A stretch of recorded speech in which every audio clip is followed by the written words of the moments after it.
Michelle rudely came and wanted to do the podcast. Like a butthole. Like a butthole. Like a butthole. How are you? You were rudely taking a nap when I was trying to be a butthole. Yeah. I wasn't allowing you to butthole properly. Well, chicks, am I right? Fucking women. So tonight with us, as always in the past couple of months, Michelle and Ariel, who's off screen. Do you want to be on screen? No. You sure? You could come sit right here. That's right, right on the arm of the chair. You could come Yeah, sit on you- Michelle's armchair. You can. No, I'm good. Okay. I like my spot on the couch. Okay, as long as you can be heard. I think with the microphone being right here, it's got a much better spread Yeah. than previously. Oh, hold on one second. I actually have to prepare for the audio version as well, or the audio only version. So we're going to start from right here. Okay. All right. So we're recording on multiple channels now because what I'm doing with this. Welcome to the podcast, by the way. You. Welcome me. Welcome. Welcome Yeah. We should do Is like tonight an my introduction, welcome? like a welcome to the Blue Lady. Are we? podcast We're kind of welcoming thing. me. Okay. 24 episodes into the second season. Correct. Yeah, I want people to know who you are right now, Okay. not last April. Yeah, that Cool. time has passed. Yeah. So yeah, thank you guys for coming in and watching. We'll see you next week. Later. Yep. Peace. Yeah, no, this is actually the beginning. We're doing this podcast backwards. Okay, So- cool. Yeah. So. Yeah, thanks for your question. We really appreciated answering it. Yep. I feel like I learned a lot. I did too. That was a really good one. You know, like it's one of those things I don't think about a lot. So Yeah, it's the kind of thing that I think we should talk about more. yeah, we probably should. We're very negligent when it comes to issues like this. Yeah, I think So so. Feel better. two people left. They came in and they left. Yeah. They feel like they missed it. Oh yeah, that's good. We'll Let me say see. play it backwards later. They'll enjoy it. No, I didn't really have anything specific to talk No? about. Nothing I could think of offhand. It's been a good, standardly busy week for me, and nothing in terms of topic has come up that I can think of. I guess there's always social issues coming up. You know, there's always something to talk about. There's nothing to talk There's about. nothing. Yeah, this is gonna be a really bad episode. Yeah, we're gonna suck ass tonight. Do you have anything in mind? I don't know. Actually, I've kind of gotten into the habit, and this might not be a good thing, but I've gotten into the habit of coming over here and waiting to see what y'all came up with. Actually, because the last few times that we've done this, you guys have had topics, so I sort of just show up and be myself. That's fair. Yeah, That's fair. You just let the dice fall as they may. yeah. Let the dice fall. What's the term? Chips fall as they may, right? Let the chips fall. What do they That mean? makes sense. Yeah, makes more sense. And let the dice what? Roll. Roll is with the that- dice. Is that an expression? Roll with the punches. Roll the dice with the punches. Punch the dice the dice. so they roll. Yeah, into a roll. Where they into fall? the chips. Into the chips. Punch where the they dice fall. where they roll. Yeah. Where they punch the dice where they fall. Punch the dice where they fall. Yeah, they fall and then you punch them. That's stupid. Yeah. They fall and you punch. Yeah. So. Yeah. Cool. Yeah. Good. All right. So what's been going on with you? We haven't talked this week. You guys you went out of town and came back. Yeah. Last week, we were in town. How are you? How's your family, Ariel? I mean, things are rough right now. Very. Yeah. But I think that's almost to be expected, if I'm honest, Sure. considering. So. Yeah. How being a are human being you? is hard. How are you feeling? I'm actually feeling a lot better today than I have been. The past few days in specific have been really, really hard for me. But, Mm. you know, being a human being is difficult. So, Being human is tricky because no matter how prepared you think you are, you're never prepared. you never are. You know, you have an idea. It's like there's like a theoretical idea of like, here's how I'll handle the situation, and then when it comes around, it's like no. Like every time, Yeah. you know. Totally true. Yeah. Yeah. No matter how much you I think. know what to do. I know how to handle this. I know how to feel. Nah. And I think the best thing you can do is, I was in the Boy Scouts for a long time, and the Boy Scouts motto is be prepared. And ultimately in my life, it didn't end up saying, I have a contingency for everything, but be prepared that no matter what happens, you will have a way to handle it. You will have the ability to wing it. You will have the ability to be sad when it's time to be sad, and hurt when it's time to be hurt, and frustrated when it's time to be frustrated. But to be prepared to say, I know when to have my emotions appropriately, and to not let them like bog me down from moving forward. Well, I think all that sounded stupid. Yeah, well, you're not a Boy Scout. Yeah, that's why. You're a Girl Scout. I didn't know what to do with it. I don't trust those. Yeah, I didn't know what to do with it. Yeah, you weren't prepared. I wasn't prepared. Yeah, life didn't prepare you. What were you going to say? Oh, no, I was thinking it's interesting that you say that. I think it's true because I think I have that kind of a realization similar to that. It's like I've not been in a good spot the past few days, and then this afternoon I was like cleaning up at the house and talking to myself and just sort of in general tooting along in the struggle bus, if you will. Struggle bus. Ariel's grandma passed away. What I was doing. Mm-hmm. And yeah. And you were close. We were. She's like my mom. Mm. And Mom was telling me about that the other day. Mm-hmm. So that's it's been tough. And and then in general it just sort of seemed like I hopped right on the struggle bus, and every other thing that could possibly go wrong has gone wrong since that happened. So cool. That's cool. Life is cool. I love it. Getting cooler by the day. Yeah, it's great. And so I was putting laundry away, and I was kind of walking in the bathroom, and I just started crying. I was like, I hate this. I just feel rotten. I just felt awful. I felt sad. I felt frustrated. I felt angry. I was just mad at everything, and this is a whole situation, the whole like place that I was in, and I just felt all like kind of suddenly this sort of wave come over me that was like, you're gonna be just fine. And I'm not trying to say that like because I want pity or anything in this next sentence, but I've had up to now a pretty difficult life, and that's fine because I'm fine. I've gotten this far through a lot of very difficult, very trying things, and I'm fine. I'm just fine. And I'm going to continue to be just fine no matter what happens. And right now is hard, and not to diminish the fact that I'm sad right now and I'm hurting and that this sucks and it could get worse, but I'm going to be fine. I've been fine. I'm still going to be fine. This is garbage. The whole thing sucks, but I'm going to be fine. And I think that's the whole being prepared to not be prepared. I don't really know what to do. Sorry. Have you ever even lived before? Yeah. No, you're on the struggle bus now. Have you ever even existed before? Welcome. No, this is my first existing day. Oh, well, welcome to the world. Never done This is North America. Yeah, you're welcome. Yeah. Okay, well, so is this a capo? Yeah. Cool. So I was thinking while you were talking, Ariel, the way that I like to look at that when you're in just a total like shitstorm of some kind is if I actually pie chart my life and I put, okay, this shitty day that I'm in is this much of a sliver in the entire thing.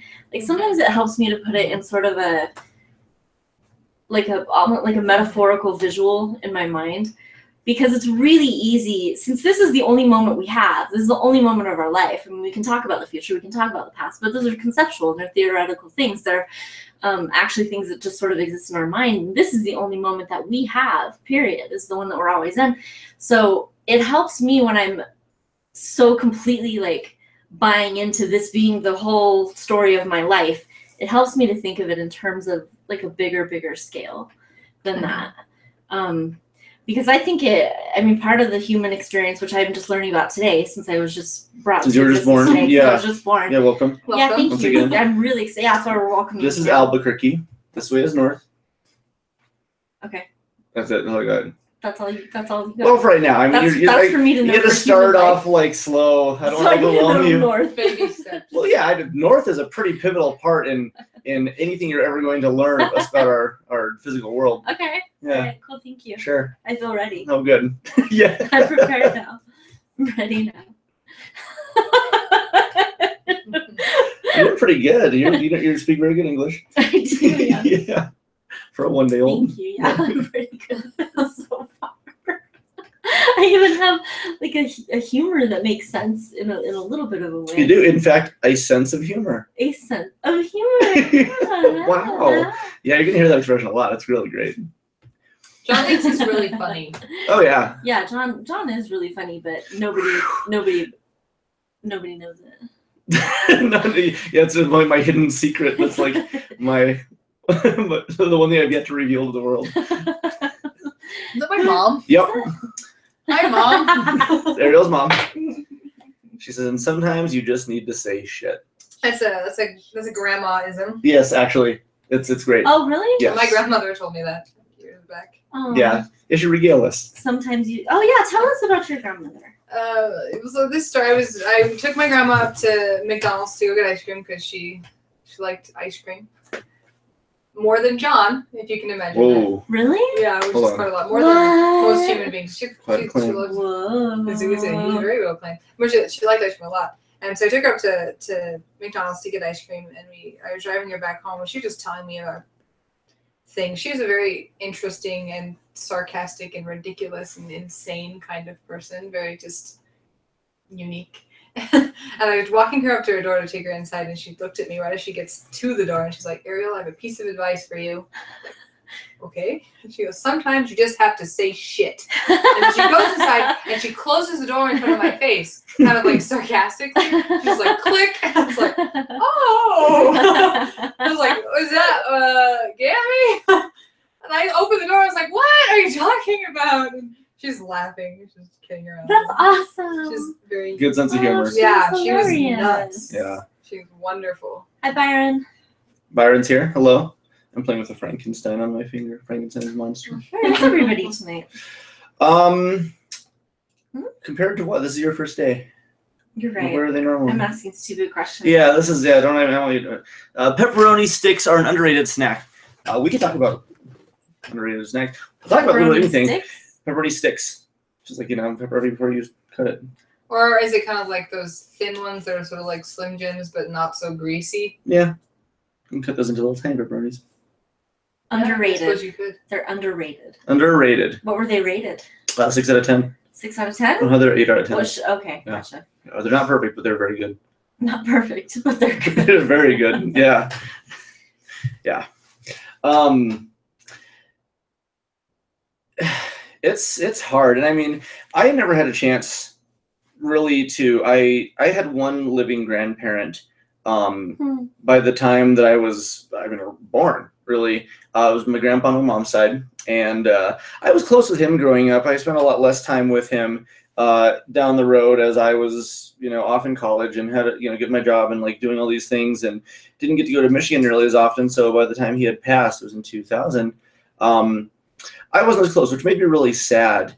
And the family experience for me was very different than experiencing it with you and your family, and the way in which everybody is affected, and the closest proximity. Also because your grandma was here in town, your grandparents were here in town. Across the street, actually. Across the street, yeah, that's true. And mine were, the opposite side of the map from us. So it was a very different experience, sort of seeing the proximity of family and that kind of loss in the immediate ecosystem, And it was very nice to be a part of it, to be there and visit with the family. And, I met a bunch of Ariel's relatives, and, one. So I met Uncle Mike. And Taylor. Well, I met her before. Oh, okay. Yeah. Yeah. And so, but it was nice to spend time with like the family and really get a chance to at least bond in a way that we normally do. I hang out with our family occasionally, and we'll watch TV or hang out or talk or get dinner or wherever it is. They'll come over here and help. But to sort of sit around and sort of have like a very different kind of atmosphere, which was both very sad, but also jovial in sort of like a celebration kind of way was really neat for me, because I never had that experience. And not that I wanted to have that under this pretense, but it's also, this is part of that cycle, and this is part of how it goes. And to be able to be there with you, no matter what it was for, was enlightening and different. And I'm happy to have been around. I think of sorrow as having a really strong, really close relationship with joy in a way. Oh, absolutely. Because they're both feeling the worth of something. I know I say that all the time, but if I'm joyful or if I'm sorrowful, either way, I'm feeling something of value. I'm feeling the value of something, the measurement of the value of something.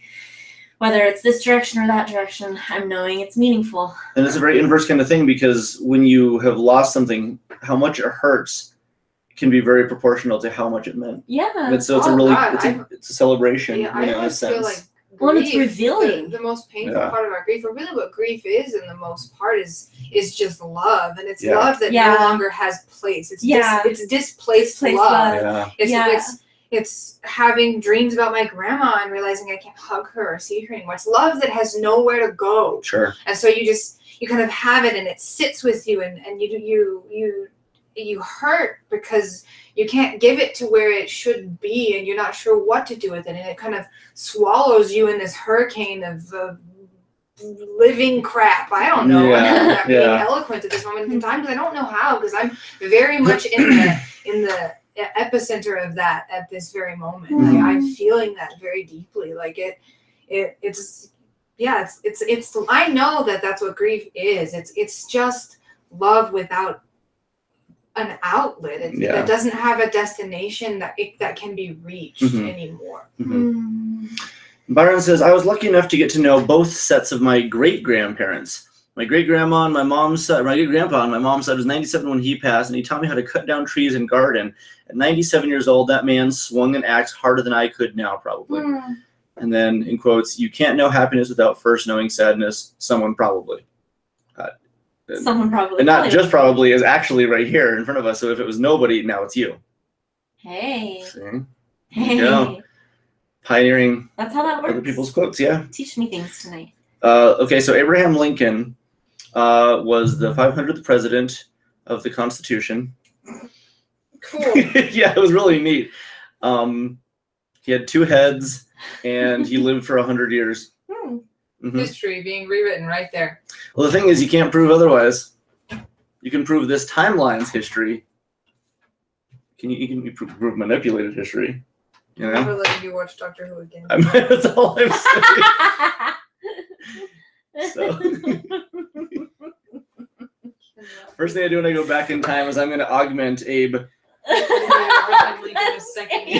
Yeah. Dear Doctor. Yeah. This is all it's really great. That's awesome. History revisionism. Hi, Two heads, LOL. Lucas. Right?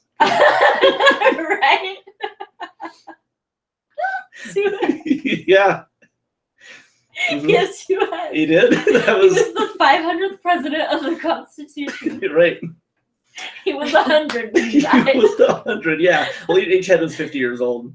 It was a combined age. That's how age works, by the way.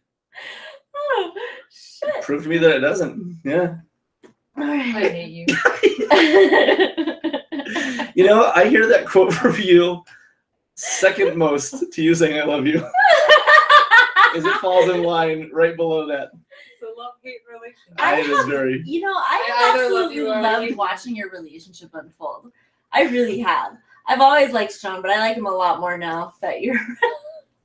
That's fair. It's a lot of fun. It's a great dynamic. Oh, I've loved Admiral Potato says Rushmore was the scariest president. He was, because he was made out of stone. He had 4 heads. Terrifying. He was scary as shit. I know. What's scary too is he's dormant right now. We don't know when he's gonna come back to life. Oh shit. Oh god. Yeah. I'm scared on my first day of life. I've grieved a lot for many people, and it really sucks, but not as much as losing a family member. And that's Rick, and I can, yeah, it hits closest to home always right there. That's you tough. haven't lost anyone super close, have you? I mean, nobody that I've been immediately close to on that level. I had an uncle when I was younger. I was close with him. very close to him. He passed away about 2 years ago, I think, 2.5 years ago.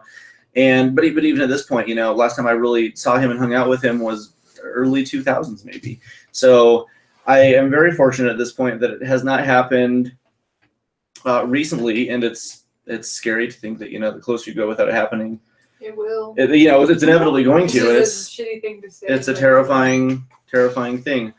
Yeah, and there's no preparation for that. Because even if you have somebody who's like in sort of terminal health, and like their terminal condition, and they're that like their card is coming up soon. It's easier to prepare for theoretically than losing somebody immediately, but at the same time, you're still not prepared for it. When it's a family member, that's you're going to be close to. When it's somebody that you know very well in depth, no matter how much you are prepared for it, you're never fully like ready. How much do you think that the terrifying, you use the words terrifying about death, and you use the word shitty and terrifying.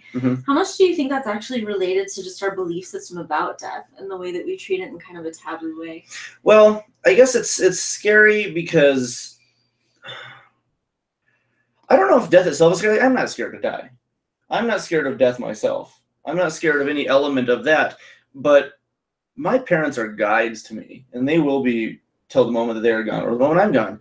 And knowing that I'll have one less guide, one less extremely wise voice is scary. I think that's such a different way of looking at it than I've got. Yeah. It's so different than the way I see it. Yeah, it's losing that path, that light, somebody who's inevitably been there whenever I've struggled, every time, my whole life. That's what scares me. Not that it's that death itself is scary. It's inevitable, but the idea of not having them, like if they got jettisoned into space forever, I'd feel the same. And they lived happily on Mars, I'd feel similar. I want to say hi to everybody that's coming in. Good, hi, good. Kevin. Hi, Rick. Hi, Good. Admiral Potato. Yeah. Oh, what's up? I want to pop in and say I love you all. Kevin, you're fired. Reach over and touch Ariel, please. Thank you. And Rita says, what's hard for Tim and I both is that we now have no parents alive. It's hard to wrap our heads around. Lucas says, I don't think anyone is ready for a family member when that time comes for them. Absolutely. There's definitely a societal aspect of the way we see death that makes us treat it as a dark, scary thing. But regardless, the pain that comes with someone dying is a very human thing. It is natural. It is to be expected, and to try to withhold or pretend you're okay with that no matter what. Well, and I mean the way that you put it a while ago, Ariel. I mean, I think I don't know if I could put it better than that. But grief being love. Grief is love. Mm-hmm. It's derived of. It's made of. It returns to. Mm-hmm. It is that precisely. And I mean, I had and I know I talk about this quite often on here, but when my mom died, I went through a whole lot of different forms of like love and hate, and that experience of losing her, Mm-hmm. and ultimately ended up feeling like I gained a closer relationship with her when she died. Ultimately, that's how I felt. But Mm-hmm. my mom was a jacked up, drunk, high piece of work. Mm-hmm. Throughout my life. So I mean, Mm-hmm. so it wasn't like I lost any kind of a guide. It was like I Mm-hmm. lost it was like I lost the parts of her that kept her from being a guide. Interesting. And yeah. then after she died, and after I had done some of the healing around that, I felt like she could finally hear me. She wasn't drunk and high anymore, and I felt like I could ask her questions and she could guide me from then on. But I never felt like that while she was alive. So it was a completely different experience, just based on her quality of motherhood in my life and what she meant in my life. Very interesting that everybody can have such a different experience. It is, yeah. Entirely different encounters with that kind of loss. Everybody send Ariel hugs in your minds and stuff. Mm-hmm. Lucas says, Ariel, I hope you're feeling better. Yeah. I'm alright. Yeah. I'm gonna be okay.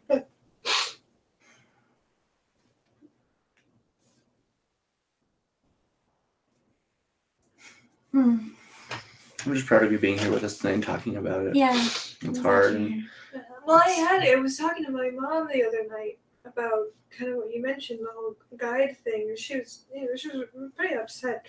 Mom, I know you're listening, so you'll remember this. We were talking about Dad and how he's, I'm sure, feeling. He wasn't there though, and I think similarly to what you mentioned with your parents and being a guide, and of course how I even feel having lost my grandparents and what they were in my life. And I said, I know they were paramount for you. Yeah, because of what I'm seeing my father feel through all of this. I know what he must be going, because I'm sure there's and I feel it a bit too, but there's a sensation of like nakedness that comes There's a layer. There's and especially for my father, especially going through this, there's this like a net, like a safety net, sort of a tightrope walking kind of situation on your safety net. Even if you've never used it your whole life, that safety, especially for my father's situation, a safety net that maybe he's never needed, that's simply gone now, and that sensation of feeling so naked. And in my case, I used it all the goddamn time, which is what sucks, is because I needed him. And sometimes it sucks because I'm sitting here, it's like, now what do I do?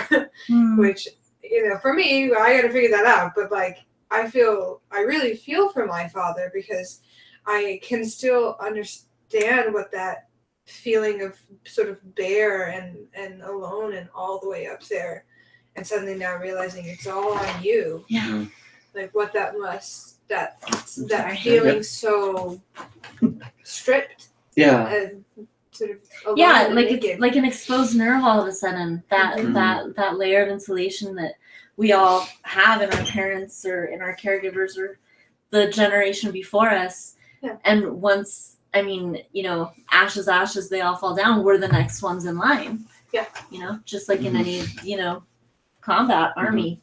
There goes the front line. There's a new one. Here we are. Yeah. Here we go. And I know that's what my father's going through right now, and I want everything in my power to ease that for him, but I just don't know how. And that's almost as just as hard as feeling a lot of those things myself, is watching him struggle and not being able to help him. Yeah, I always think whenever there's with losses, it's always a really dynamic kind of kaleidoscope for me to think about how every person that loved this person we lost has a different experience of it, and none of us have the exact same loss. Like every loss of a person is completely different because every relationship is completely different. So there could be hundreds of us all experiencing the loss of a grandmother or a parent or somebody, and it's not the same for anyone. Like it's such an amazing kaleidoscope of meaning in the mishmash of people around. So, and looking at someone you love so much and trying to understand what it is they're going through and what can I do about what they're going through while you're in the middle of your own reeling upside down, inside out experience of loss. I mean, it compounds it so much. It adds so much more to the meaning of the loss of that person to watch other people grieve them. It's just I don't know, you see so much more when that happens. We have a lot of wonderful wishes coming out. What are people saying? Tavita says, I love you. Your mama loves you. Yeah. And Byron says, I know we don't talk often, Ariel, but I consider you a very close friend. If you need me, I'm always here. Rick, same thing. So sorry for your loss. We're here for you. Emily is sending her love. Yeah. Lucas and everybody. So, yeah. Thank you, everyone. We got a pretty good system going on here. A lot of good people. Yeah. That's crazy. But yeah, there's no preparing for it. And no matter how much you've made peace with this or that, or spent enough time with somebody or whatever. I don't know what I think is interesting, actually. 'Cause I almost spoke up a minute ago when you guys were talking about how someone is sick or is terminally dying, that you can kind of make peace with is interesting. I've had some close friends of mine that have died suddenly, and I have had family members who have died slowly. And in each situation, I have had someone look at me and be like, oh, well, at least it was quick. Oh, well, at least you had time to prepare yourself. I'm like, which one is it? Yeah, Because yeah. they both Yeah. suck. Yeah, either way. Someone will either always way. try and find a way to Yeah. tell you that, like, oh, well, at least it wasn't the other way. And I have now had a myriad of experiences with both situations, and Yeah. on any sort of field of understanding death and just all over the place. I'm very accustomed with it right now. Mhm. It all sucks. Stop telling me why to enjoy this. Yeah, Yeah. stop telling me how I should feel Yeah. glad it wasn't this other way, because I've had the other way and it's all And that, bad. Yeah. It's like you can't ever prepare yourself for it. Like No. whether you know it's coming or No. whether you don't know it's coming, no matter what side of any spectrum that death hits you from, Mhm. it's always gonna feel exactly the same when Yeah. it happens. Yeah. And I'm not trying to send like shitty or anything, but I am sick of people telling me, be glad it wasn't. Shut up! Stop! Yeah. That's No. fair. Yeah, that's fair. Like I'm Yeah. done with that. I'm tired of that being the first thing out of people's mouths. But Yeah. just be glad. No, you stop. Yeah. Mhm. Enough. Yeah. Enough of you. It's hard and awful no matter what.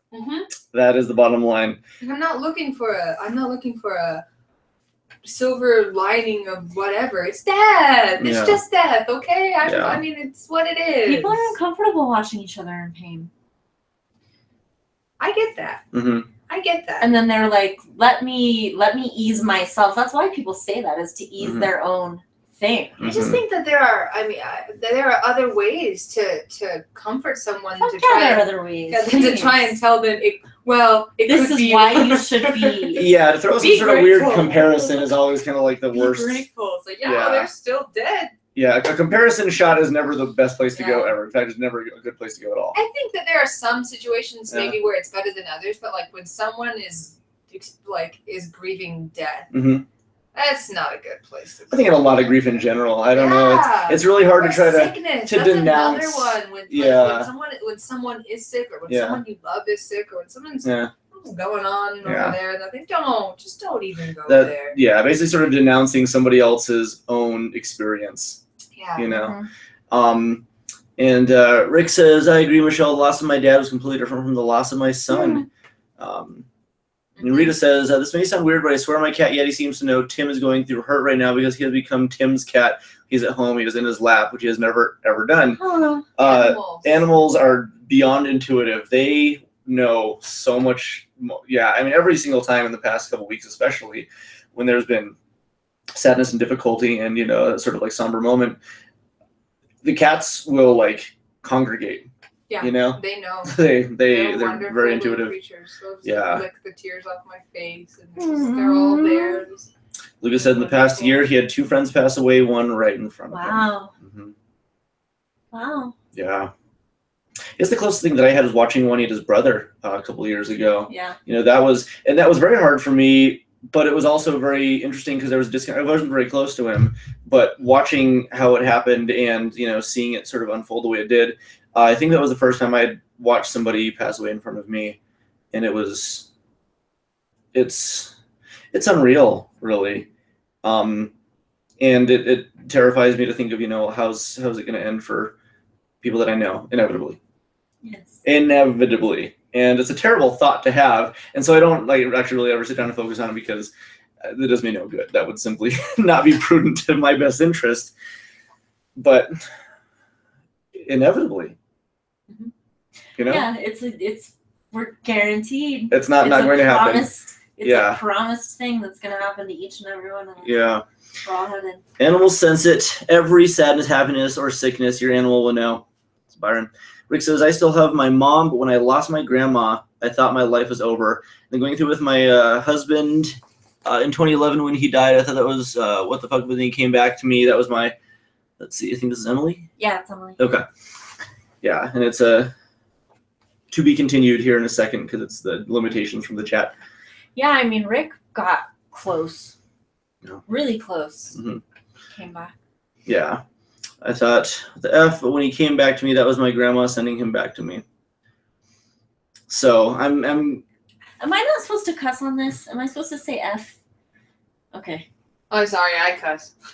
we've talked about like Well, John was funerals just and reading that, and it says F. It says fuck, but I didn't know if No, I don't care. I said it the first time, and then I censored Oh, myself. did you? the second time. Oh, Yeah. okay. Yeah, I wanted both ends of the spectrum to be comfortable. Like, oh, am I Yeah, this is an all-inclusive show. This is Just say F/fuck. Yeah, rated kids to adults. This is yeah, euphemisms and bad words. Heck you. Heck you, Kevin. Heck you, Byron. Byron. Yeah. The death is the treat. And we've discussed death several times in the show as well too. Yes. Nick, when Nick was going through some stuff, Yep. and and my instinct that I had to sort of learn how to temper was, we've discussed with your situation, to try to be there and comfort and do things for people when sometimes that's not what that person needs, and sometimes you don't have to have something to say. Sometimes you don't have to do something. Well, I think it's a great illustration of like what you were talking about, Ariel, with stop telling me what I feel or what I should feel or what I should be focusing on. Yeah. What I should focus on and how I should feel about that focus. Quit telling me where I'm at. Yeah. Stop doing that. And I think that, we brought that up several times, like Mhm. whenever my mother died, Mm-hmm. and your instinct was, go put your arms around Michelle, and I was like, don't. And you pushed me away. And Touch me. Yeah. It was not what it felt bad. Sure. It felt wrong. It felt bad. It was not for me. Yeah. Yeah. The other day when Patrick Goodbye, left, you Ron. said, goodbye, Ron. Everyone had a laugh. Oh, it's good. We got good people here. We do. Good Yeah. people. It's good to see everybody. Yeah. Yeah, we missed you. Yeah, we missed all you guys. Sorry about last week. I was driving back from Las Vegas with Ariel. We went gambling for a day and then drove back. Las Vegas was a trippy situation. This has been something. That's actually, we can discuss that. That's been and it's always really hard for me to see that a situation like this. So we were going to bed and I saw that, a couple people had been shot and a bunch had been wounded. I was like, oh my gosh, that's really terrible. And when we woke up, like 2 a.m. 10 minutes after it happened. So it was right. barely on We're the still news. not knowing what's going on. And we went to bed right after that. Woke up in the morning. It was, nearly 60 people were dead. And it was like, holy smokes, like terrifying, right? And what makes me, I think, the most upset about this is it's not a situation where we can all look at and say, like, I'm so sad right now. It becomes this kind of like, yeah, you're supposed to be sad, but let the political clashing begin. Like it always, that the moment you read that, it's just going to be an argument. When in fact, none of this should be an argument. It should be really the most, welcoming time of solidarity to get to the point where we can limit this more than we're doing. And it's upsetting because I don't want to wake up and just see both sides smashing each other with a bunch of things that won't convince the other. It was a very interesting feeling for me because I felt like that day I felt so galvanized before it had already happened. Like I remember just sitting on the couch and I think I got like really cranky. It was like 4 PM and I was just like cranking about something. I was really like upset and like ranting. Yeah. Like by mid-afternoon I was just like, I'm done. Yeah. And instead of feeling like compassionate and sad, I don't think and this is, please people don't judge me for this, but I'm not sure I've shed a tear yet for that situation. And that is wrong. Because I am a bit ashamed of myself for that. But I wonder, like, what of our culture has created that monster in me that I'm so over it. And that's 60 dead people and hundreds of hurt people. And instead of feeling sad and instead of feeling hurt, I'm just like, ugh, why? Yeah. And I identify that that's horrifying about myself, but I don't know what to do about it. It's hard to know that an experience that. I think the first thing to do is unjudging it. Like, unjudge yourself for it. Unjudge that shit. Yeah. Unjudge yourself for it. Unjudge yourself for it. Yeah. I think it's perfectly reasonable to feel frustrated and angry that the situation is. I think it is too. It's a monstrous mess instead of something that we can all have a genuine moment of silence over. I think, everybody theoretically wants to be there, but people aren't. And because of that, the only thing that we see is a bunch of screaming from both sides, and it's exhausting.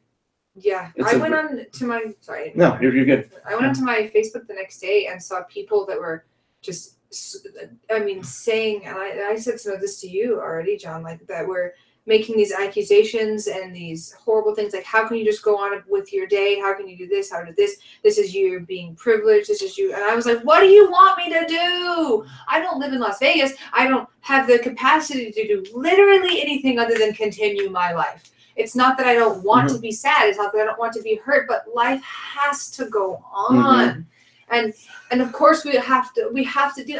I mean, I ended up getting so mad that I didn't have the ability to be correctly sad. You know, and this might not, I don't know how, whatever, this isn't politically correct now. Yeah, so you need. But on a daily basis, lots of people are murdered all over the world, and there are victimizations happening constantly and everywhere. Constantly and everywhere. And I mean, if you want to actually point blank make a statement about that's just straight up statistical and realistic, this is not outside the norm whatsoever. I mean, it's a sensational thing, and it's bright lights in a big city, and it got a lot of attention, and it was at a concert and so on and so forth. But on a daily basis, if I really think about the things that are happening to people in the world, I would never feel okay ever. And I mean, I do have the capacity to continue on with my life as well, comfortably. Like, that didn't happen to me because it didn't, and that is a luxury and that is a privilege. But what else are we gonna do? I can't just sit there and think about every little kid that's getting sex trafficked right this moment or something like that. I can't do that. And all of the wars in every country, and the genocide and the horrible things that happen. I know they happen, but life can't stop. No, we can't just orbit around all of that all the time. We had a really interesting discussion a while back about this, about our own responsibility in this world for being aware of things, but still, if we're not actively 100% out choosing to change them, which none of us, you know, there's still an element of responsibility, but we simply cannot. I'm not into Superman, the character. I'm not really into Superman in general, but one of the most interesting things the comic has ever really like delved into was the pain and torture that he has of being able to hear and sense all the pain in the world and cannot do anything about all of it. There's a scene, I think, in like Man of Steel, which isn't really a really great movie, but there's the one particular scene that's really incredible where he flies into outer space and he's just looking up and he hears cries and screams and pain from all over the world, and he can't change all of that. It's a really like kind of humbling kind of thing to look at, to know that like we're human, we're limited, and the best thing that we can do is, you know, when we're able, when we can stand and make a difference, you know, to do something, but also to make sure that like we are not being torn down by every last thing, and ceasing creating society, and ceasing creating goodness, and ceasing putting out betterment into the world constantly. All of those screams that he was hearing, there's equally like ecstasy all over the planet. Also, I mean, if the ears were to be instead tuned to all the joy and all the creation, like that word that you just used now, that joy and that creation and that just expansive light and positivity. I mean, what if, like, how overwhelming would that be to hear all the time as well? And so like it's such a really interesting thing that you're made to feel guilty. You know, you're being pushed because, and also it's very like, no matter what you do, you're doing something wrong. In somebody's eyes, you're, you know, well, why didn't you do this? Or why did you do that? Or, you know, there's like a million different things where somebody could justify why it wasn't the right thing to do. And it's so like, come on, guys. I felt like it came to a head that day. When I was just like, I was feeling like it was sort of a lose-lose. No judgment at all. And I'm judging myself. And I really am. Like, I don't want to become hardened to something like this. I want to always still be sensitive and always to still be the person that I've always been. And I feel like right now I'm not being that because I feel cranky. I feel annoyed in a way that I don't want to be. And I think a lot of that has to do with social media, which is why I'm just staying away. I really need to distance myself from it. There's a hive mind of social media that is destructive to me. I don't do well on it these days. There's just I can't put my finger on what to call it other than this buzzing thing Yeah. that is Mhm. bad. It's droning. It is I- just a yeah, constant I think, kinda- and I think it's. yeah. I don't think I'm the only person that it's bad for. No. But I certainly am recognizing Yeah. that it is bad for me. Yeah. So I'm backing away.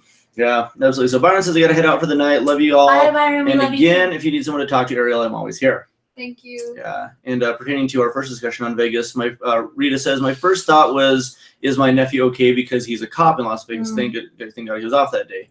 Rick says, this is Emily. My dad just lost his wife and stepkids tell him what to do. So he went out of town. When he came home, I found out he went with his old girlfriend. I haven't seen her since I was 8.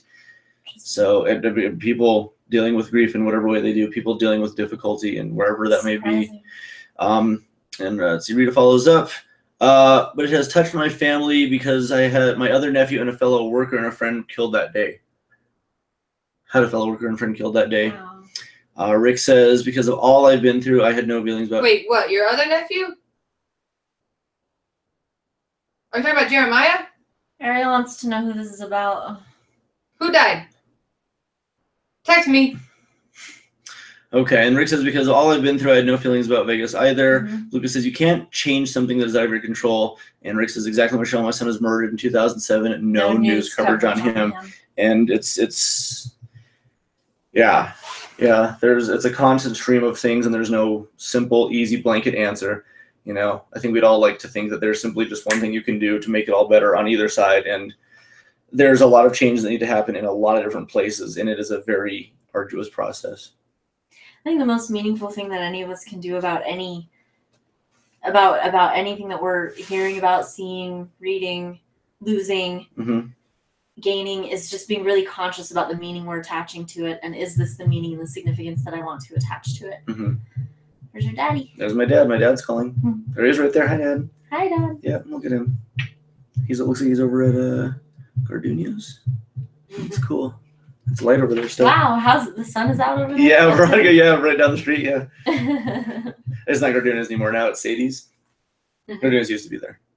Wow, my dad's calling me from the past. That's really neat. Wow. Time travel, yeah. That means you're from the future. Wow. I am, yeah. We're Are you gonna warn us about aliens? Yep, hold on. Tell us some stuff. Some aliens, they're coming to bite you. The Cubs never win the World Series. Okay. Again? Is that an again? Because it's Is that happened. again? They never win again. Whoa, this is in my future. Hold on a second. The things are very different where I'm from. One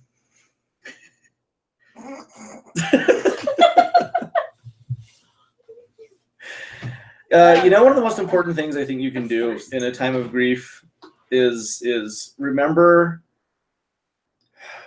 Do you have any propels? I have water, rice milk, and hot water. I don't want any of that. Oh, I forgot I was gonna make my tea. I'll get that here in a second. But surrounding yourself with people not who will cheer you up necessarily, but people who allow you to feel what you need to feel.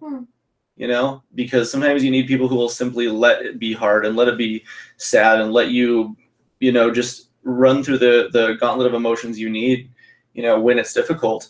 And sometimes it might be talking about Las Vegas one minute and then having jokes about, aliens and the World Series the next. Yeah. Surrounding yourself with the people who will let you be that and let you do that and let it be whatever you need from it.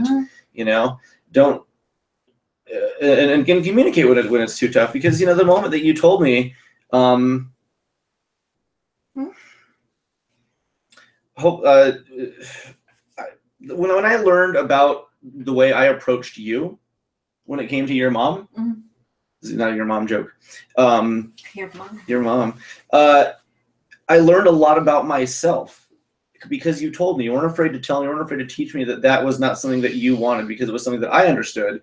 And, surrounding yourself with people who will be okay with you saying, listen, right now might not be a good time for you to hang out or talk or be social or anything.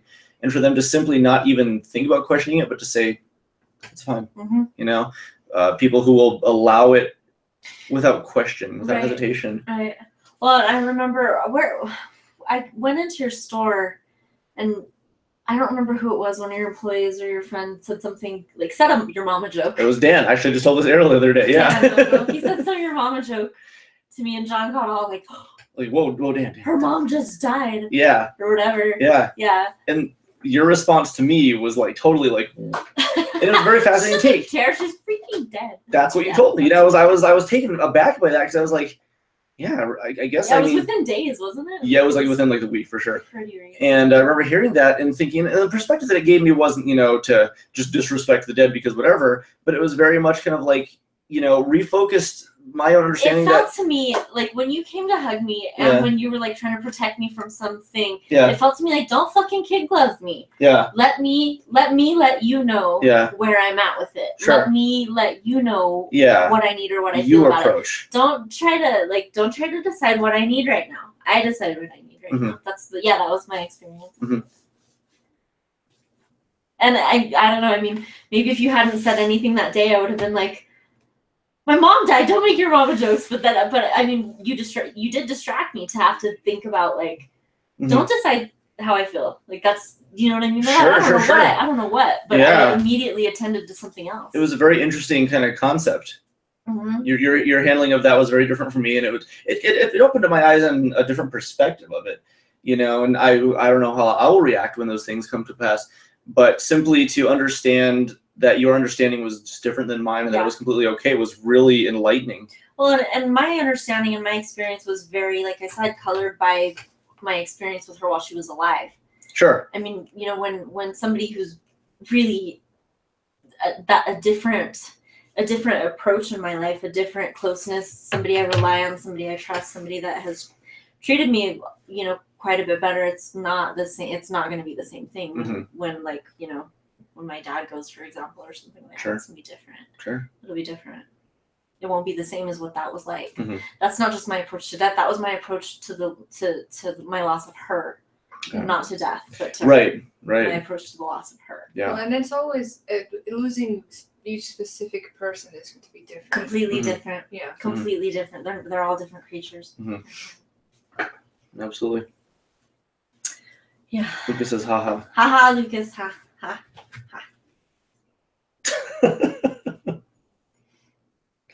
That's what a real life haha sounds like. Yeah, ha ha. Yeah. That's me laughing. That's pretty good. You're very natural. Yeah, you've only been doing this for a day. Yeah. Yep. No one would be able to tell. Weird. How's your week been? Busy. Yeah, with what? Busy getting ready to get born today. Oh, that is a lot of preparation. Yeah, it took a lot out of me. Yeah. It's a lot of paperwork and people to talk to. Yeah. Yeah. I have to get a lot of authorization. Yeah. You have to be fed through a tube. That's what I did. Yep. I've been busy being fed through a tube. It takes a lot of time too. Yeah. It takes lots of time to eat through a tube. It does. Mm-hmm. Because with your mouth, you just... With the tube, it's like there's a whole other thing to that. Oh, yeah. Yeah. Well, I'm a doctor. I'm a son of a doctor, and one of my friends is a doctor. Therefore, Therefore, I'm a doctor. Yeah, I'm pretty much a doctor. It's the house of learned doctors. Yeah, I pretty much know exactly what any doctor knows. Yeah.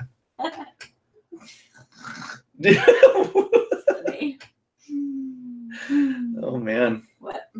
Whoa man. Whoa man. Whoa man. Mike Myers? Yeah. Yeah, where's Remember that movie? Oh, sorry, Married Next Door. Yeah. Whoa man. I used to love that movie when I was younger. I haven't seen it in a long time. I have no idea what you're talking about. She stole my heart and my cat. It was a great movie. So I Married Next Door. We should check it out. I think you'd dig it. It's a fun movie. You would like it. Actually, might be kind of a fun Halloween movie. Is tomorrow movie night? Yeah. Oh yeah. You know what we're watching? What? Oh, so you don't. Oh, you were just born. The Addams Family. Oh, really? Holy crap, it's so good. What a great movie. Hey, look, you have two things on your wrists. Yeah. Oh my gosh. I know. Weird.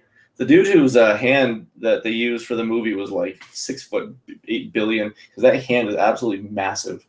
I haven't seen that for a long time. Well, you'll see it tomorrow if you come. If I come. You should. Am I invited? Mm-mm.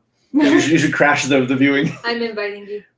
Early invite. Yeah, early. She has authority to do that, but I'm uninviting you. Well, I am re-inviting you. I'm gonna lock the door. Lock. I'm not gonna let Michelle in. You can watch her from outside. I'll How? sit outside. The screen is like, yeah. I'm gonna come visit Erin. Set up a series of elaborate mirrors. I don't know. You're crazy. I know. Hmm. So they call me That's Crazy Mike. That's the rumor. That's the rumor. The rumors. That's my name. The rumor. Yeah, I'll be watching that tomorrow night. Addams Family's a great movie. Cool. You know what's interesting about the Addams Family? They don't fear death. They have a really interesting understanding of death that I don't think I've really ever understood myself. They simply embrace it. To them, it's simply because they know it's a part of life. Mhm. They don't fear it. It's to them, it's an element of the cycle, I guess. You know? Mhm. Yeah. John, women always win. Yay, Lucas is here. My life is complete. We got Squeaks on the phone. Michael Davis. Good man. Win. Women win. Women win. Like what time? When? So what I wonder, because I'm thinking about the way the Addams Family views death, and Mhm. I understand it. Like I think I feel similarly. Mhm. I'm just needy and selfish, and I miss people. Like I'm thinking about what you said, and you said it's like your parents have been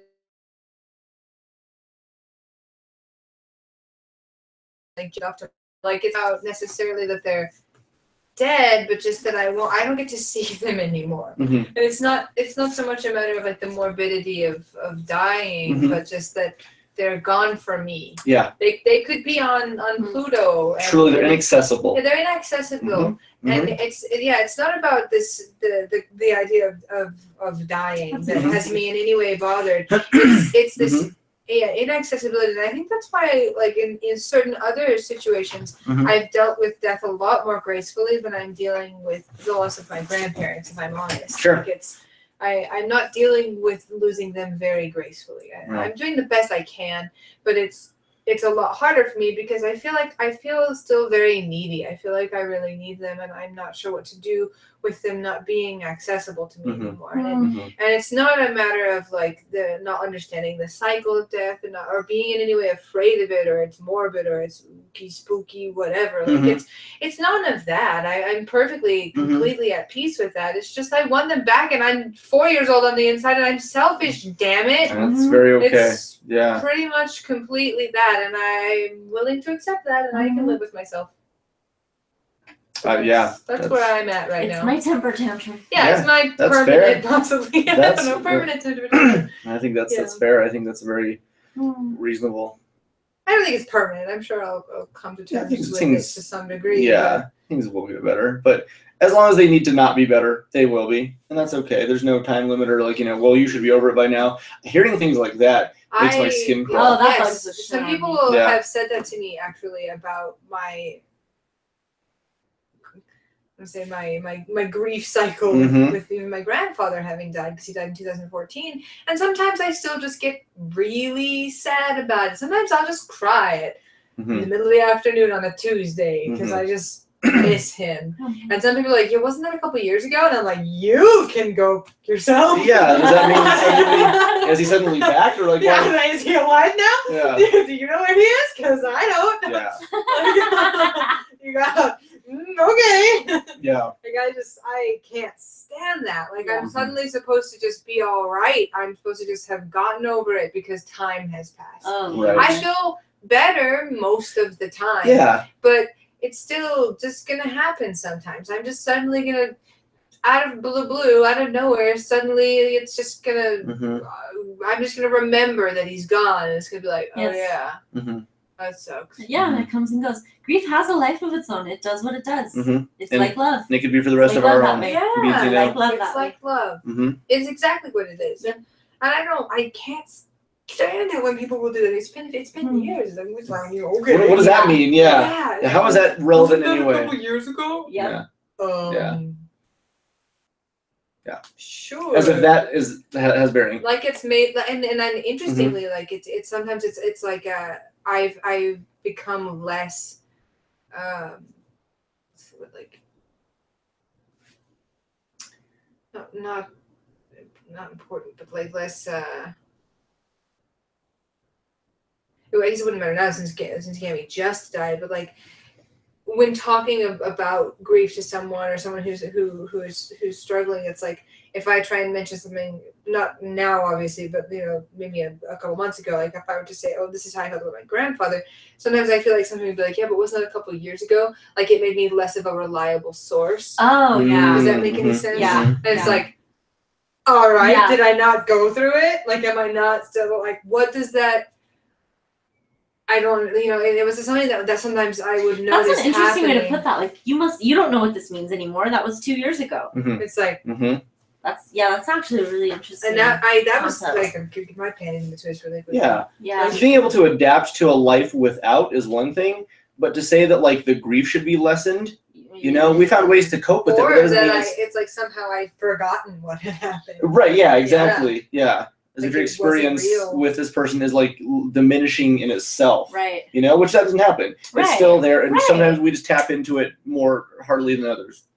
So yeah, I know Well, it and was a few years ago. we change day by day, year after year. So our expanse of love, our capacity to love. Mhm. Like when I think of somebody that I loved 20 years ago and I still love them, it's a different experience of loving them. So of course my grief is going to be different years later as well, Absolutely. because I change over time. Mhm. So my perspective is shifting. It doesn't matter how long ago something was. I'm still going. I'm still moving in my consciousness. Mhm. Therefore, I have complete down access to whatever it is that I think and about. very in the well. long scheme of a life, 2017, 2014 was not that long No, ago. that's not long It ago. was not that long ago. Yeah. So chill. Yeah. Like it's Yeah. still pretty Back fresh. off. It's still pretty fresh. And what was something? I also feel like when it comes to having experienced any kind of grief as an adult, you're still pretty much in the realm of like it's gonna be similar to this. Like however you process something while you're an adult. Like I can understand why you might kind of say like if you lost someone or because I had some people that I knew that died when I was young, and the way that I understand that is simply not the way I would or have when I've lost people now that I'm older. Right. So I can kind of understand people being a little bit more dismissive. If I had been like, oh yeah, well, and to be fair, my papa died when I was in the 6th grade. It was not the same. It was not as impactful. It was not as hard. And not to say that it wasn't impactful or hard, but it was not as much as like having it happen as an adult. And I'm not, I mean, like being slightly dismissive, but not as dismissive. So I feel like when you say it to someone who's experienced that loss as an adult versus to someone who's experienced that loss as a child, like that's the only time I feel like it's even slightly acceptable to be dismissive of someone who's experienced Is when death. when your developmental level is completely different. Yeah, that's like the only time I can even see it being slightly okay to kind of dismiss someone. Yeah. Yeah, Michael says maybe people fail at the parallel. At the parallel, for instance, I wasn't close to my grandparents, so I can't associate strongly with people who grieve for them. But if there's closeness, the grief makes sense. But like other people cry when they run out of pickles, grief is personal and takes a high degree of patience and respect. And when someone can't resonate with it, I don't necessarily expect them to, but I expect them to treat it like appropriately, which is somebody might not understand, like why you take 3 years to, get over the loss of somebody. But that doesn't mean, and so in their life, it might be a completely separate scenario. But for somebody to dismiss it on your end as if like you should have any sort of like schedule or, agenda is a really inconsiderate. You didn't follow the syllabus. Yeah, basically. Yeah. Yeah. Yeah, exactly. And simply being mindful of that for other people. And when somebody's sad. There's a blueprint here. Yeah, right. Yeah, the life blueprint, the easy mode. Yeah. And even Rick says, it's been 10 years since my son. A song, a movie, or something someone said will still bring me to tears. Yeah. Oh yeah. Oh yeah. It takes almost nothing. Yeah. Well, and that's so funny you say that because your mom just said, "I cry when I'm out of pickles." Yeah. Yeah. Yeah. I mean, it was a couple months ago. And I think I told you when people were asking me how how I was doing, and I was like, yeah, I was. I don't know what happened. We were sitting on the couch and the the Volkswagen commercial Oh, right. came on. And it was, but to be fair, I felt anyway that it was very emotionally charged. It was like this this grand. I love this. Oh, so an old man dies, right? And then this old lady gets a box, and in it is like this letter that says, I'm gonna fuck this up. I only saw it once and I cried the whole time. That's fine. And That's she fine. says that she's supposed to go like see the world or something, so she like takes her car and then sees. Feel Oh my god, it was horrible. I was sobbing the whole time, and she's like in this car, this old woman, and then she takes her car around with her family, and then she has the urn in the back seat, and then I was just like, all right, well, I hate my life. Yeah. So I was watching a Volkswagen commercial and sobbing, and then she comes in the living room, she's like, what's wrong? And I was like, well, you know, I'm just crying at a Volkswagen commercial, so that's where I'm at right now. Like, you're not doing how I'm doing with my life, everybody. That's where I'm at, and it's only gotten worse. Like, what did I say the other day? I was crying at something even stupider. I was like, you know, I've evolved from the Volkswagen commercial. It's moved on to blank. Something Look even, what I can do. even Yeah. worse. Something even stupider. And I can't remember what it was now. I'm trying to remember. I can't remember, but it Yeah. was like, we've moved on from Volkswagen That's commercials. awesome. We've escalated to something even more absolutely insane. Mhm. and I absurd. think that is a very beautiful and touching commercial. I sobbed like a child. Ugly cried. I did not get the chance to see it, unfortunately. I'll When the probably find it crocodile online. hunter died, I was depressed for weeks. That was sad. Some people found that strange, but he loved that dude. And, you know, whatever affects you, whatever it might be. It's the significance we assign to something. It's Yeah. not the proximity. It's not how close we are to somebody. It's not that. Like, what is the significance of something? Mm-hmm. Because it touches our own wounds. Mhm. Doesn't matter. I mean, I can hear a story about somebody that I've never met, and if it touches something in me that exists in me, it's my experience. Mhm. It's Mhm. just as That close belongs to to me. you. I'm having an intimate experience with that event or that Mhm. person, whoever that is. So, like, kissing a ghost. Yeah, it's like making out. It's with a ghost. Experiences are like little bubble ghosts. yeah. I She's get like, turned. Yeah, I get turned on, and Hold on. There's a game called Bubble Ghost for the Game Boy. Okay, I made a mistake. Whoops. I'm just kidding. Go ahead. Yeah, be careful though the phrases you use, because even if you just make something up, it might be something that I associate, and immediately I will like just it's like a symbol. The moment I hear the phrase Bubble Ghost, and you play as a little ghost, and you press the button, and he blows air out of his mouth, and you have to guide a bubble through a castle filled with like spikes and traps and pits, and make the bubble into. It's really cute. What? It's actually really great. Yeah, it's called Bubble Ghost. Mm. So. That's my experience of Bubble Ghost. Cool. Yeah, That's great. it's pretty great. It's pretty great. That's a good game. You blow bubbles. Yup. He knows. Michael Davis. Word. I love words. Words. I love words. What's your favorite word you've learned today? That I learned today? Yeah. I haven't learned any words today. How do you know all these words since you were just born? What'd you just say? You stupid Oh, what does idiot mean? What idiot. does stupid idiot mean? What are you calling me? What does that mean? Oh, it's a French pastry. Oh yeah? Yeah, they're Stupid delicious. idiot. I'm a French pastry. As far as I Stupid understand. idiot. Yeah. Okay. Stupid idiot. I want to open a restaurant where everything that we serve is just some sort of Some like insult. insulting Yeah. name. Douche. Yeah. Box. I would like one asshole, just like a cup of coffee. Yeah. I'd like that. Oh, twat. Yep. That's that type of sandwich. I'm not kidding. All right, cool. I'm excited. I know, learning is great. Yeah, learning's great. I love learning. Oh my gosh. OMG. It's been a good evening. We had like a very full room and a lot of people talking and a lot of contributions to the conversation. This is good. Yeah. This is good. I like actually really emotionally charged podcasts. It's not that I want to sit there and be like, oh, you cried. This is great. Yeah, I've been sitting But, over here like- just crying on the couch. I'm cool. But like, Life is great. you know, I've had a couple of podcasts where like I've definitely, you know, teared up and had some Uh-huh. difficult things going through, and I like sharing that with people and going through it live. It's just kind of it's nice to be very safe here and to like sort of unleash and feel very comfortable with anybody involved here. Yeah. You know, I'm just, you know, dancing around on the struggle bus, tooting along. it happens. It's good. Yeah. Death is certainly symbolic. I think Steve Irwin dying, it wasn't him, it was the positivism towards animals and nature that made me sad. Like this idea took a hit. Yeah. You know? That's a good way to put it. Very good way to put I it. like Yeah, that. sort of because when somebody who stands for something is gone, it kind of feels like the concept of that stance is dampened. Mhm. So I can totally understand. That's actually a really great sort of larger scale That's a way really to good think way of to it. put that. That's the reason people get so upset when artists they like die. Yeah. Right. It's because they feel that something that artist represented or stood for is dead now, hmm and less that. Oh, Mhm. I love that person. Well, it's loving an idea. Yeah. Because I didn't know David Bowie. Yeah. And I wasn't in love with David Bowie because I knew him. Yeah. It was an idea. I loved an idea. And that idea dying is very hard Well, to cope ideas. with. Oh, sure. I mean, their main line impact is what they make us feel, Yeah. what they bring out in us. What is the experience that I have because of this idea? Mhm.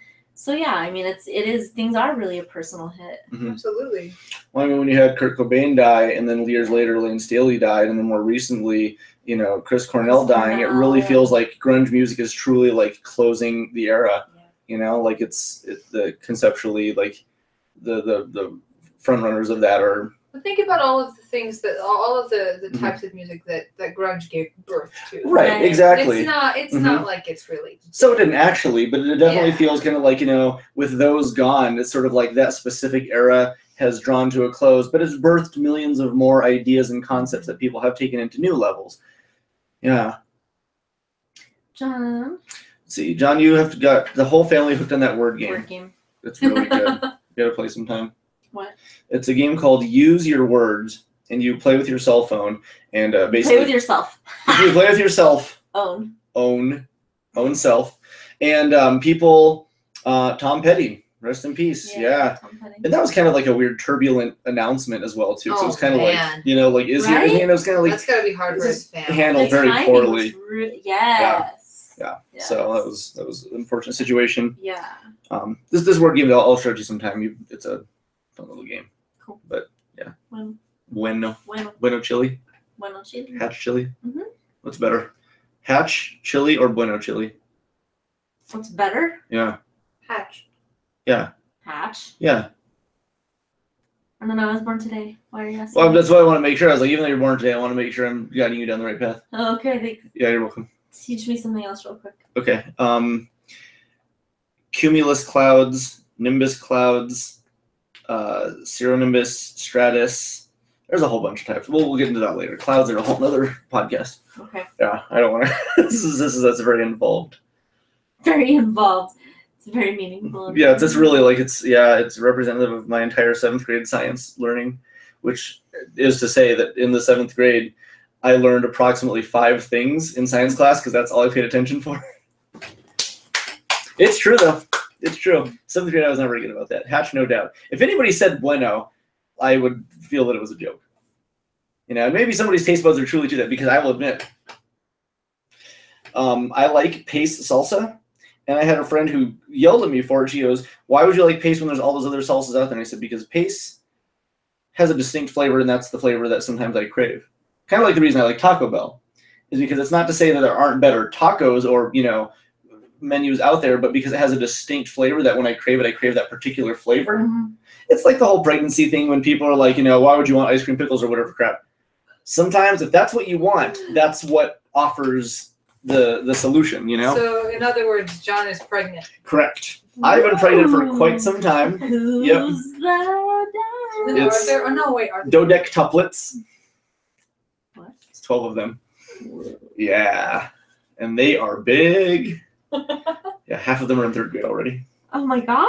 Yeah, Inside exactly. of your womb? Yeah, and I'm bursting at the eggs. He has a whole school inside there. I do, actually, And yeah. teachers, we Well, even the oldest them. one is actually the teacher. Oh, gotcha. He's about 26. Oh. That's about your age.